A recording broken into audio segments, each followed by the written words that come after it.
उत्स्फूर्त आहे, लोकांचा प्रतिसाद उत्स्फूर्त आहे आणि लोकांनाही निवडणूक एन्जॉय करायला मिळाली. हो, निवडणूक फक्त आपण त्यामुळं पालकमंत्री असतील किंवा वरिष्ठ नेते असतील, आमदार असतील, त्यांना मतदार कोण आहे ही तर कळायला, नाहीतर हे मतदारच माहीत झाले नसते लोकांना कोण आहे ते. आता मला माहीत झालं सगळ्याच्या ओळखीत ओळखले, बिनविरोध झाल्यावर कोण कोणाला ओळखतं. आपल्याला विजयाची खात्री वाटते. आपलं महाजन आणि माहिती किती विरोधाचं फार चालतं पण त्यांनाही भेटण्याचा प्रयत्न करतो. विरोधी पक्षाच्या नगरसेवकांना आपण भेटलो. सुरुवातीला ही निवडणूक एकतर्फी वाटत होते, पण आता चांगली चुरस निर्माण झाली. काय म्हणून सांगाल? निवडणूक लागल्यावर चोरच होते.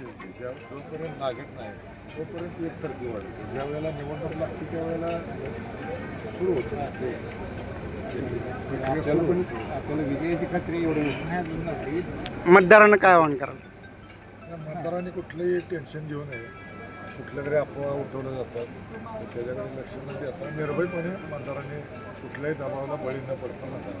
ह्यात भाजपकडनं किंवा तुमच्याकडनं कुणाकडनं कुठल्याही पक्षाकडनं गोळीबाजार होईल असं बोललं जातं. शेतकरी माणूस आहे, साधारण गोडे बाजार. मग विरोधी पक्षाकडनं होईल असं वाटतं. ते काय माहीत नव्हतं त्यांचं मोठी लोक काय करू शकतो. शेतकरी करू शकत नाही, हे जर तर मोठी करू शकतात असं होऊ शकतं. सगळं त्यांच्याकडनं अपेक्षित पण आहे. काय माहीत ना आपल्याला ते काय करणार आपल्याला. नाही मग पण समजा मतदारांना त्यांनी गोळीबाजार करून त्यांच्यावर आकर्षित केलं तर आपलं काय भूमिका आहे? आता आपण काय करणार? आपण हात जोडणारा बाबा आमच्याकडे नाही म्हणणार. आपण जरी आली तरी लक्ष्मी डावलून घ्या, मतदान मला करायचं. आता विषय असा आहे की सत्ता भाजपकडे आहे, आपण विरोधी पक्षात आहे.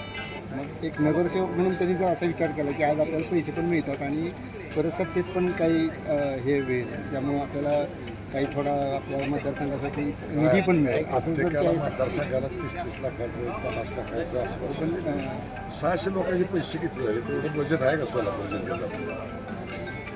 नाही ना तेवढं बजेट. आपलं 500 बजेट असेल माझ्या अंदाजाने.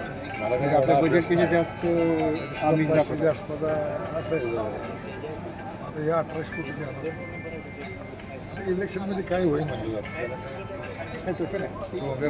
एक नगरसेवक म्हणून एखाद्यानं असा विचार केला किंवा ठीक आहे आपण सत्ताधारीला गेला तर निधी पण मिळेल आणि शिवाय पुढे बाजारात काही फायदा पण मिळेल. तर अशा लोकांना तुम्ही काय आव्हान करता? काय विचार करणार मग तुम्ही तसं? अशा लोकांना तुम्ही काय आव्हान करता किंवा तुम्हाला मत का द्यावं ते? आणि लक्ष्मी डावलू नये.